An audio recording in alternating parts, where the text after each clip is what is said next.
हीनयान और दूसरा महायान। महायान था ये ही मंत्रयान हो गया था। ये महायान जो था यही क्या हो गया था, मंत्रयान हो गया था। और यही मंत्रयान क्या हो गया था सॉरी, ये जो मंत्रयान है यही मंत्रयान क्या आगे दो भागों में बट गया था। कौन सा, वज्रयान और दूसरा सहजयान। ठीक है, ये जो वज्रयान थे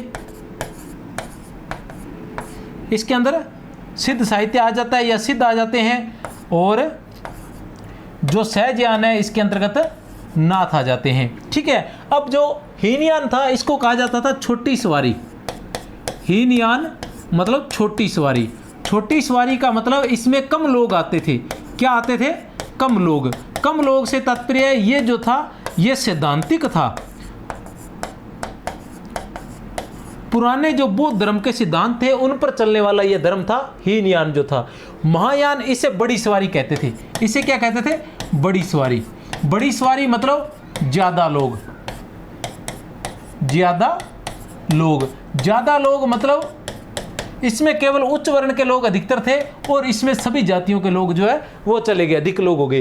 तो ऐसा कहा जाता है कि हीनयान ने कभी नहीं कहा कि हम हीनयान हैं, ठीक है ना। लेकिन महायान वालों ने इतना इसको प्रसिद्ध कर दिया कि वो हीनयान धर्म है, हीनयान है, हीनयान है, कि अंत में हीनयान वालों को भी ये मानना पड़ा कि हम हीनयान हैं। ठीक है, अब ये जो महायान था इसके अंदर बड़ी सवारी और ज़्यादा लोग रहते थे। ठीक है, और यही वज्रयान और सहजयान में हो गया था। इसके अंदर सिद्ध थे और नाथ थे। सिद्ध जो थे इन्होंने वाम मार्ग अपनाया था। इनकी भाषा जो थी वो सांध्य भाषा थी, और जो नाथ थे इनकी भाषा जो थी वो सदुकड़ी भाषा थी। सिद्धों की संख्या जो है वो 84 मानी जाती है, नाथों की संख्या जो है वो 9 मानी जाती है। हम अच्छे से जानते हैं, ठीक है ना। और सिद्ध जो थे इनके अंदर जो सिद्ध है उनके अंदर अपने देख रहे हैं कि 6-7 लोगों का मुख्य रूप से जो सरैपा है वो प्रमुख जो प्रथम कवि भी माने जाते हैं। सार्वजनिक रूप से भी सर्वसम्मति से प्रथम कवि जो सरैपा को ही माना जाता है। उनका काल जो 769 ईस्वी के लगभग माना जाता है। नाथों की संख्या 9 मानी जाती है। इनके अंदर मत्स्येंद्रनाथ, गोरखनाथ और जलंधरनाथ इनका नाम आ जाता है। इनका नाम आता है तो मैं थोड़ा सा इनके बारे में और बता देना चाहता हूँ कि नाथों के अंदर एक बहुत ही महत्वपूर्ण बात है कि आचार्य रामचंद्र शुक्ल ने किन नाथों को सिद्धों की परंपरा का ही माना है। तो लाख कोशिश के बावजूद भी इसको हम भूल जाते हैं। तो इसको मैंने एक ट्रिक के माध्यम से याद करवाने की कोशिश की है कि नाथ जालंधर,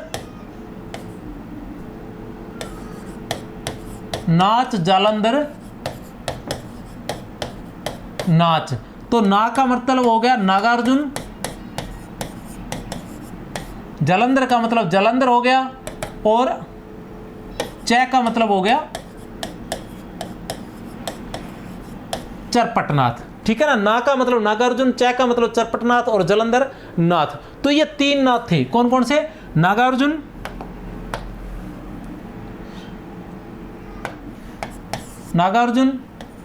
चरपटनाथ और जालंधरनाथ। ये जो 3 नाथ है इन्हें शुक्ल ने किस में माना है, सिद्धों की परंपरा का माना है। इन्हें क्या माना है, सिद्धों की परंपरा का ही माना है। किसकी परंपरा का माना है, सिद्धों की परंपरा का ही माना। हालांकि टेस्ट है, बस अभी 1 मिनट का, और मैं ज़्यादा समय आपका नहीं लूंगा, ठीक है ना। मैं चाहता हूँ कि भूमिका बन जाए, उसके हिसाब से आप टेस्ट दे पाएँ।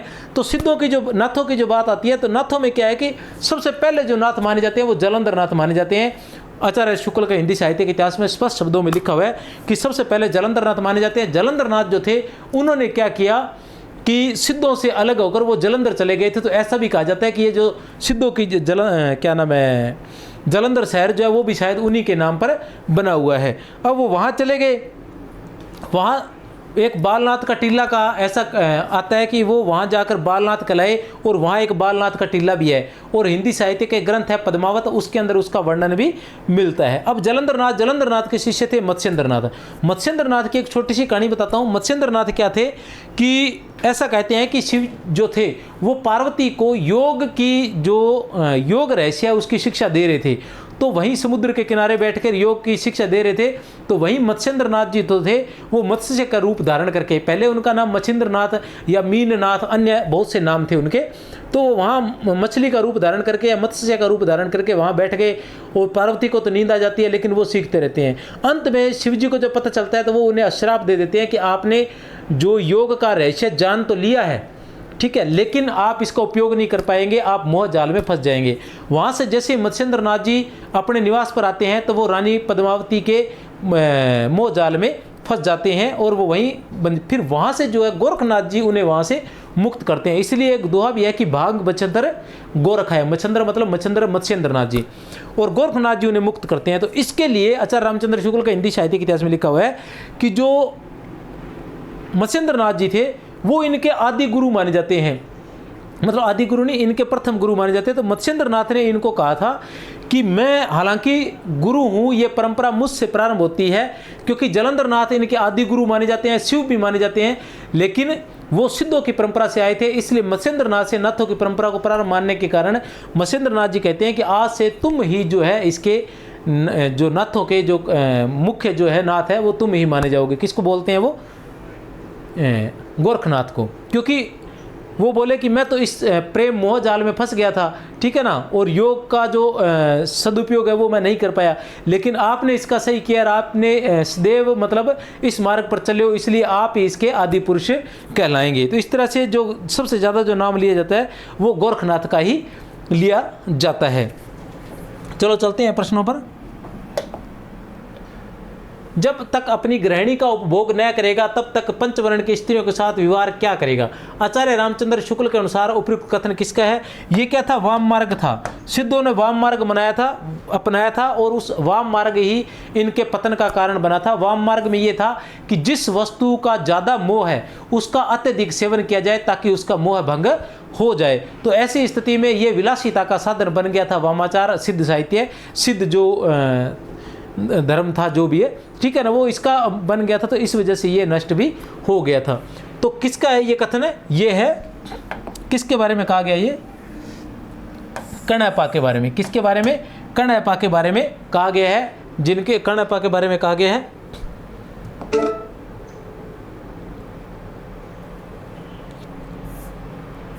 बालनाथ का टीला का उल्लेख किस में मिलता है? ए, बैस है या दे?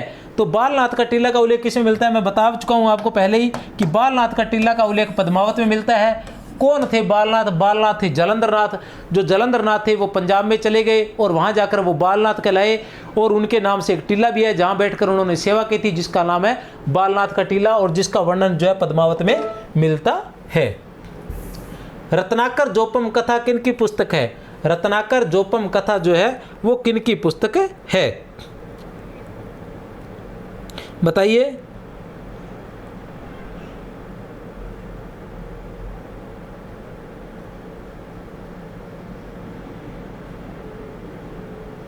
रत्नाकर जोपम जो है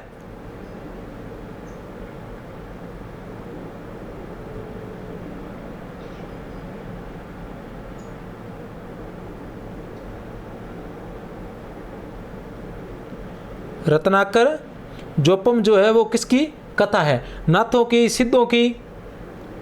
बताइए।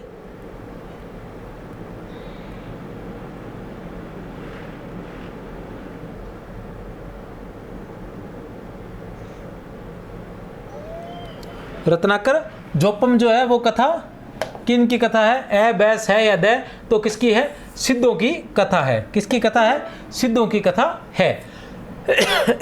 गोरखनाथ के गुरु कौन थे? सॉरी, गोरखनाथ के गुरु कौन थे? ए, बैस है या फिर दे? तो ये भी मैं पहले बता चुका हूँ। गोरखनाथ के गुरु कौन थे? गोरखनाथ के गुरु थे मत्स्येंद्र नाथ थे। गोरखनाथ के जिनका जो उद्धार है वो किसने किया था? गोरखनाथ ने, उनके शिष्य गोरखनाथ ने ही किया था। आचार्य शुक्ला अनुसार कौन सिद्धों से अपनी अलग परंपरा बनाने के लिए पंजाब चले गए और वहां बालनाथ कहलाए? आचार्य शुक्ला अनुसार कौन सिद्धों से अपनी अलग परंपरा बनाने के लिए पंजाब चले गए और वहाँ बालनाथ कहलाए? तो कौन चले गए थे वहाँ? जलंधर नाथ। कौन चले गए थे? जलंधर नाथ वहाँ चले गए थे। आचार्य शुक्ला अनुसार वे नाथ जो सिद्धों की परंपरा में नहीं थे। आचार्य शुक्ला अनुसार वे नाथ जो सिद्धों की परंपरा में नहीं थे। ए बैस है या फिर द, सिद्धों की परंपरा में नहीं थे। क्या है, क्या पूछ रहे हैं? नहीं थे मतलब एक बंदा नहीं था, बाकी तीन थे। तो कौन था?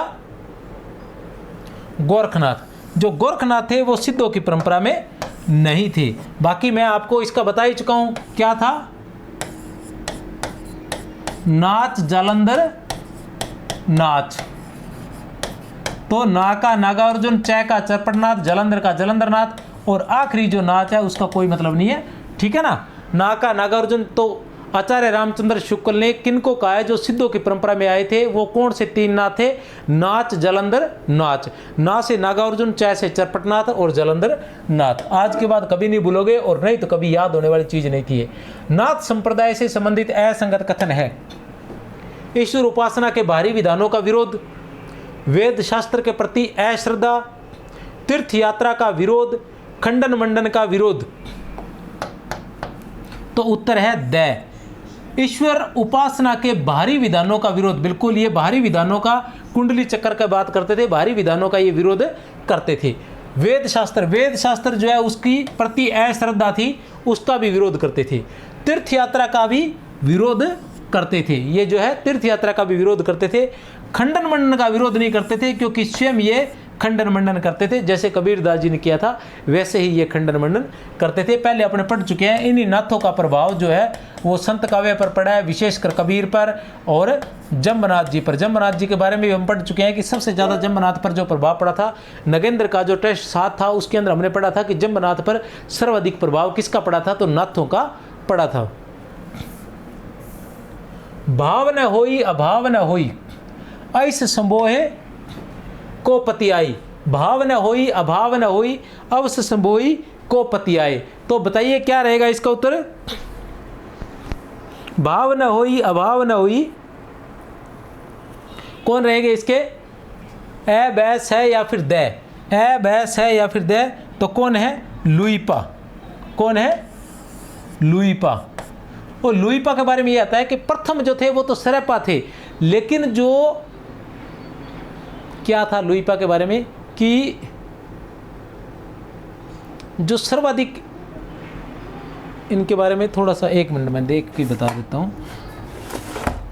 लुईपा जो थे वो क्या थे? सिद्धों में सबसे ऊंचा स्थान। सरपा प्रथम थे, लुईपा का सिद्धों में जो है सबसे ऊंचा स्थान था। किसका? लुईपा का, याद रख लेना।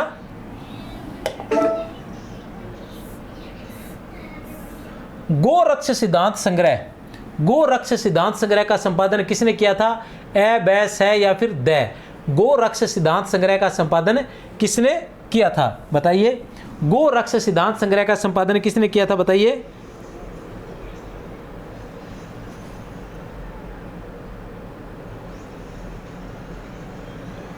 किसने किया था?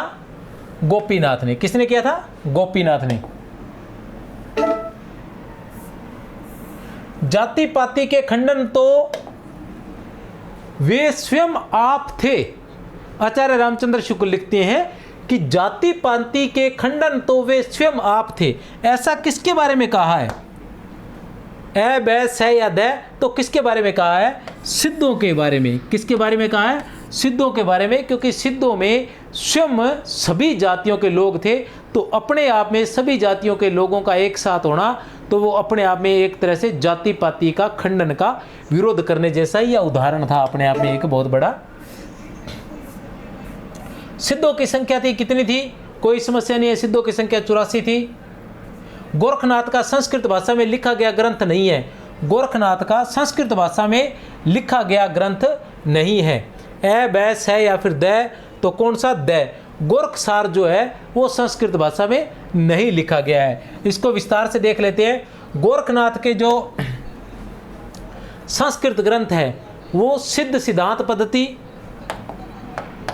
संस्कृत ग्रंथ, सिद्ध सिद्धांत पद्धति एक, दूसरा विवेक मार्तंड, दूसरा विवेक मार्तंड, तीसरा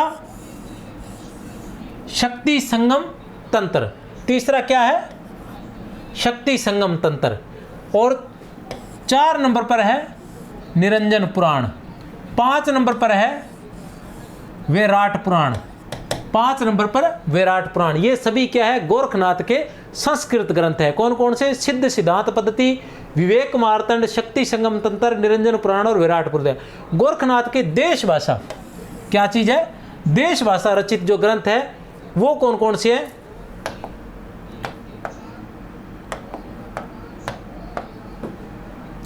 गोरख गणेश गोष्ठी,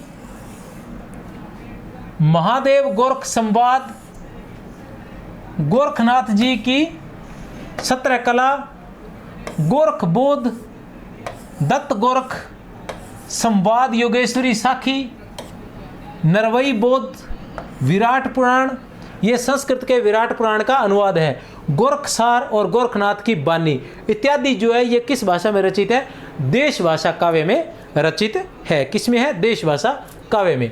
अब यहाँ एक बात आई है, ठीक है ना, कौन सी बात आई है, देश भाषा काव्य। तो आचार्य रामचंद्र शुक्ल जो भी बात लिखते थे वो अधिकतर विरोधाभासी बातें ही लिखते थे। बहुत सी बातें हैं विरोधाभासी बातें लिखते थे।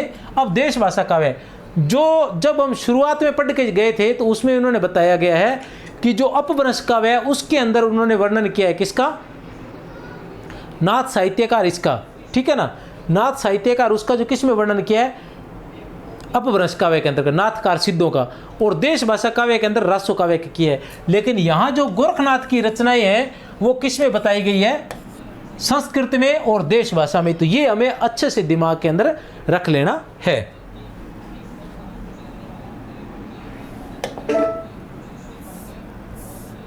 प्रश्न संख्या 13, पीताम्बर दत्त बर्थवाल किसके प्रिय शिष्य थे, ए बैस है या फिर दे।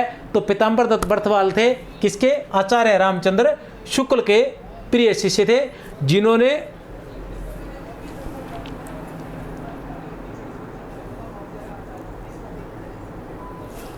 गोरखनाथ की 14 रचनाएं बताई थी, प्रमाणिक रचनाएं 14 रचनाएं बताई थी।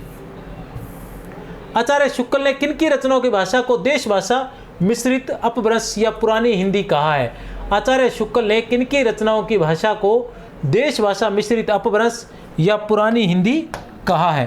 तो किन की भाषा का है, ए बैस है या दे, सिद्धों की भाषा को। किन की भाषा को, सिद्धों की भाषा को। यहाँ भी भाषा की बात आगे ध्यान रख लेना। प्रसिद्ध जैन आचार्य हेमचंद्र के व्याकरण ग्रंथ, प्रसिद्ध जैन आचार्य हेमचंद्र के व्याकरण ग्रंथ सिद्ध हेमचंद्र शब्दानुशासन, सिद्ध हेमचंद्र शब्दानुशासन में किस भाषा का समावेश नहीं है, ए बैस है या फिर दे। तो किस भाषा का समावेश नहीं है, उसमें संस्कृत भाषा भी है, प्राकृत भी है, अपभ्रंश भी है, लेकिन सांध्य भाषा उसमें नहीं है। किसमें, जैनों में। जैनों की कौन सी थी, अगर सर्वसम्मति से माना जाए तो परिनिष्ठित अपभ्रंश जो भाषा मानी जाती है वो जैनों की भाषा मानी जाती है। जैनों की भाषा जो है कौन मानी जाती है, कौन सी मानी जाती है साहित्य में, परिनिष्ठित अपभ्रंश। 16 नंबर पर प्रमुख जैन कवि व उनकी रचनाओं से संबंधित असंगत कथन है। प्रमुख जैन कवि व उनकी रचनाओं से संबंधित, हेमचंद्र का कुमारपाल चरित, सोम प्रभ सूरी का कुमारपाल प्रतिबोध, ठीक है ना, मेरु तुंग का प्रबंध चिंतामणि, शारंगधर का प्राकृत पिंगल सूत्र। तो कौन सा है, हेमचंद्र का कुमारपाल चरित है, बिल्कुल सही है। सोम प्रभ सूरी का कुमारपाल प्रतिबोध है, बिल्कुल सही है। मैंने ये बताया था कि कुमारपाल चरित और कुमारपाल प्रतिबोध में कन्फ्यूजिंग हो जाती है कि किसका है, हेमचंद्र का है या सोम प्रभ सूरी का है। तो हेमचंद्र चंद्र से चरित, चंद्र से चरित और प्रभ से प्रतिबोध, प्रभ से प्रतिबोध। इस तरह से आप याद रख सकते हो कि कुमारपाल प्रतिबोध रहेगा वो सोम प्रभ का रहेगा और हेमचंद्र का चरित रहेगा, कुमारपाल चरित रहेगा। मेरु तुंग का प्रबंध चिंतामणि है और शारंगधर का जो है प्राकृत पिंगल सूत्र जो है वो नहीं है।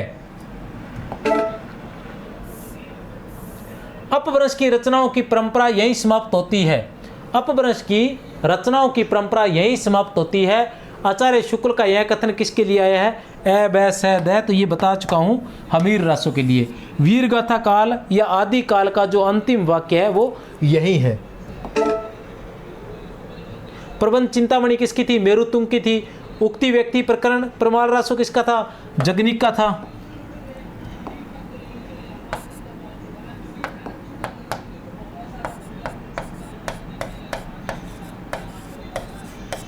प्रमाण रासो किसका था? जगनिक का था। आचार्य शुक्लानुसार पंडित हरप्रसाद शास्त्री को कीर्ति लता की एक प्रति कहां से मिली थी? आचार्य शुक्लानुसार पंडित हरप्रसाद शास्त्री को कीर्ति लता की एक प्रति कहां से प्राप्त हुई थी? ए, बै, से या फिर दे? तो कहां से प्राप्त हुई थी कीर्ति लता की? नेपाल से। कहां से प्राप्त हुई थी? नेपाल से। कीर्ति लता किसकी रचना है? विद्यापति की। किसकी रचना है? विद्यापति की रचना है, ठीक है ना। और इसके अंदर किसका वर्णन है? कीर्ति लता में कीर्ति सिंह की विजयों का वर्णन है। आचार्य शुक्ल ने वीर गीत के रूप में सबसे पुरानी पुस्तक किसको कहा है? आचार्य शुक्ल ने किसके रूप में? वीर गीत के रूप में। वीर गीत के रूप में सबसे पुरानी पुस्तक किसे कहा है? ए, बै, से या फिर दे? तो उत्तर है हमारे पास दे। बीसलदेव रासो। किसको कहा है? बीसलदेव रासो को। आचार्य शुक्ल ने साहित्यिक प्रबंध के रूप में सबसे प्राचीन ग्रंथ किसे माना है? ध्यान लगा लेना है, बस ऐसी लैंग्वेज का प्रयोग करना है। किसने? आचार्य शुक्ल ने। किसको? साहित्यिक प्रबंध के रूप में सबसे प्राचीन ग्रंथ किसे माना है? साहित्यिक प्रबंध का मतलब हो गया महाकाव्य। महाकाव्य से याद रख सकते हो आप कि आचार्य रामचंद्र शुक्ल ने प्रथम जो महाकवि माना है वो किसको माना है? चंद-बरदाई को। किसको? चंद-बरदाई को। और प्रथम महाकाव्य जो माना है वो किसको माना है? पृथ्वीराज रासो को। प्रथम महाकाव्य किसे माना है? पृथ्वीराज रासो को माना है। वैसे आचार्य रामचंद्र शुक्ल प्रथम कवि किसे मानते हैं? मुंज कवि को मानते हैं। तो यहाँ क्या रहेगा? साहित्यिक प्रबंध के रूप में सबसे प्राचीन ग्रंथ कौन सा है? तो पृथ्वीराज रासो है। कौन सा है? पृथ्वीराज रासो। प्रमुख रासो व उनके रचनाकार का असंगत क्रम छांटिए। प्रमुख रासो व उनके रचनाकार का असंगत क्रम छांटिए। कुमार रासो दलपति विजय, बिसलदेव रासो नरपति नालय, प्रमाल रासो जगनिक, जयचंद्र प्रकाश मधुकर कवि। तो कुमार रासो दलपति विजय का है, बिल्कुल सही है। बिसलदेव रासो जो है वो नरपति नालय का है, ये भी बिल्कुल सही है। प्रमाल रासो जगनिक का, ये भी सही है। जयचंद्र प्रकाश जो है वो किसका है?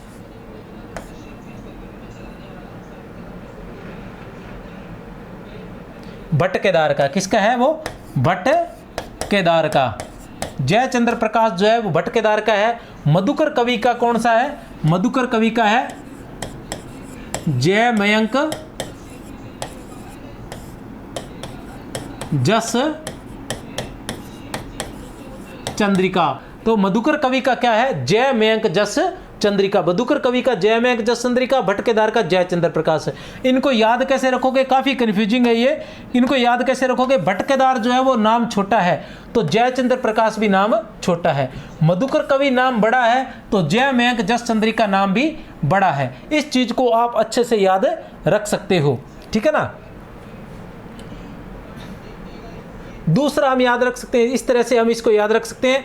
और ये दोनों की दोनों जो रचनाएं थी वो जयचंद की शौर्य गाथा का वर्णन था। तब यहाँ कहा जाता कि राजाओं की प्रशंसा का, वीर गाथा काल में केवल राजाओं की प्रशंसा का झूठा वर्णन किया जाता था, क्योंकि जिस जयचंद को मतलब देशद्रोही कहा जाता है, ठीक है, उसके बारे में यहाँ उसकी शौर्य का, उसकी वीर गाथा का यहाँ जो वर्णन इन्होंने बढ़ा चढ़ाकर किया था। श्रीधरकृत ऋणमल छंद की रचना कब हुई थी? श्रीधरकृत ऋणमल छंद की रचना कब हुई थी?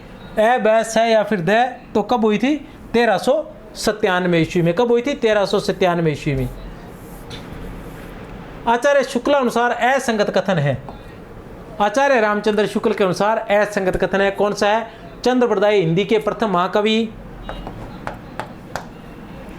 पृथ्वीराज रासो हिंदी का प्रथम महाकाव्य, चंद-बरदाई पृथ्वीराज के सखा थे, पृथ्वीराज रासो 2000 पृष्ठों का ग्रंथ है। तो कौन सा है? असंगत है। पृथ्वीराज रासो 2000 पृष्ठों का ग्रंथ है। पृथ्वीराज रासो कितने पृष्ठों का ग्रंथ है? आचार्य शुक्ल के अनुसार 2500। और वो अपने हिंदी साहित्य के इतिहास में क्या लिखते हैं कि 2500 पृष्ठों का ग्रंथ है। पृथ्वीराज रासो जो है वो कितना है? 2500 पृष्ठों का ग्रंथ है। पृथ्वीराज रासो का जो अंग्रेजी अनुवाद है 30,000 पदों का, 30,000 छंदों का किसने अंग्रेजी अनुवाद किया था? कर्नल टोड ने। कर्नल टोड ने इसके 30,000 छंदों का अंग्रेजी अनुवाद किया था। पृथ्वीराज रासो का जो संपादन करवाया था वो किसने करवाया था? मोहनलाल विष्णुलाल पांड्या और श्याम सुंदर दास ने। किसने? मोहनलाल विष्णुलाल पांड्या और श्याम सुंदर दास ने इसका संपादन किया था।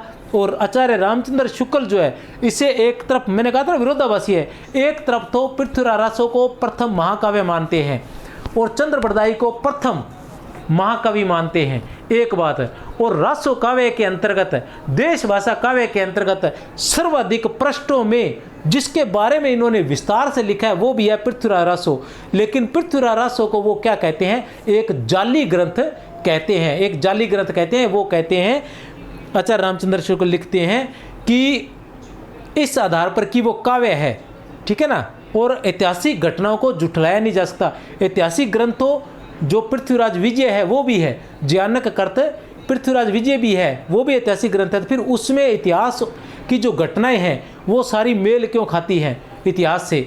तो इसलिए उन्होंने कहा कि ये पूरी तरह से जाली ग्रंथ है। हजारी प्रसाद द्विवेदी ने कहा कि ये अर्ध प्रमाणिक ग्रंथ है। अर्ध प्रमाणिक आधा जाली है आधा सही है। तो अर्ध प्रमाणिक क्यों कहा? उन्होंने कहा इसमें सुख सुखी संवाद जो है, पृथ्वीराज रासो की जो रचना है वो सुख सुखी संवाद में हुई थी, और जो इसका हिस्सा सुख सुखी संवाद में वो सही है और बाकी नहीं है। इस तरह से इसके बारे में मैं पहले विस्तार से आपको बता चुका हूं। आचार्य शुक्ला अनुसार पृथ्वीराज रासो को भाटों की कल्पना किसने कहा था? आचार्य रामचंद्र शुक्ल के अनुसार पृथ्वीराज रासो को भाटों की कल्पना किसने कहा था? किसने कहा था भाटों की कल्पना? तो गौरी शंकर हीराचंद ओझा ने कहा था। किसने कहा था? गौरी शंकर हीराचंद ओझा ने। और भाटों की कल्पना कहते हुए साथ में उन्होंने एक शब्द का और प्रयोग किया था, वो किया था अनैतिहासिक, कि जो पृथ्वीराज रासो है वो पूरी तरह से अनैतिहासिक ग्रंथ है। किसने? गौरी शंकर हीराचंद ओझा ने। मानना कि वो बात आ गई जो मैं आपको बता रहा था कि मानना कि रासो इतिहास नहीं है, काव्य ग्रंथ है, पर काव्य ग्रंथों में सत्य घटनाओं में बिना किसी प्रयोजन कोई उलटफेर नहीं किया जाता है। ज्ञानक का पृथ्वीराज विजय भी तो काव्य ग्रंथ है, उसमें क्यों घटना और नाम सही है? उपयुक्त कथन किसका है? उपयुक्त कथन है आचार्य रामचंद्र शुक्ल का। किसका कथन है? आचार्य रामचंद्र शुक्ल का है। पृथ्वीराज विजय जो है, ज्ञानक कर्त पृथ्वीराज विजय जो है वो किसको मिला था? डॉक्टर वुलर को मिला था। डॉक्टर वुलर को मिला था। कहाँ मिला था? कश्मीर में मिला था। और ऐसा कहा जाता है कि कलकत्ता की जो एशियाटिक सोसाइटी है शायद, ठीक है ना, वहाँ से पृथ्वीराज रासो का बहुत बड़ा संग्रह का प्रकाशन होने वाला था। लेकिन जैसे ही वुलर को ये मिला तो उनको पता चला कि वो सही ग्रंथ नहीं है, वो जाली ग्रंथ है, ठीक है ना। तो उन्होंने उसका जो प्रकाशन है वो रुकवा दिया था। कि उन्होंने वुलर ने। वुलर को कहाँ मिला था? पृथ्वीराज विजय कश्मीर में मिला था। पृथ्वीराज रासो को पूर्णतः जाली ग्रंथ किसने कहा है? ये फिर वही बात आ गई। इसलिए फिर मैं थोड़ा ध्यान रखता हूँ कि ज़्यादा बातें न बताई जाए किसी प्रश्न में, क्योंकि वो फिर नेक्स्ट प्रश्न का कोई महत्व थोड़ा सा कम हो जाता है। वैसे तो अपने को तो मतलब याद करने से है जाली ग्रंथ। पृथ्वीराज रासो को पूर्णतः जाली ग्रंथ किसने कहा था? ए बैस है या फिर द? तो द ने। आचार्य रामचंद्र शुक्ल ने पूर्णतः जाली ग्रंथ कहा था। तो बहुत बहुत शुभकामनाएं। आशा करता हूँ आपको जो टेस्ट है वो पसंद आया होगा। अगर पसंद आया तो शेयर अवश्य करें और साथ में बने रहिए। पीडीएफ इसकी मिल जाएगी। पीडीएफ में देरी हो रही है तो ज़्यादा चिंता मत करें। 100 में से 100% आपको पीडीएफ प्राप्त होगी। इसमें किसी प्रकार की कोताही नहीं होगी। लेट हो सकता है वर्कलोड अधिक होने की वजह से। इसी के साथ आप सभी का बहुत बहुत धन्यवाद। जय हिंद, जय भारत।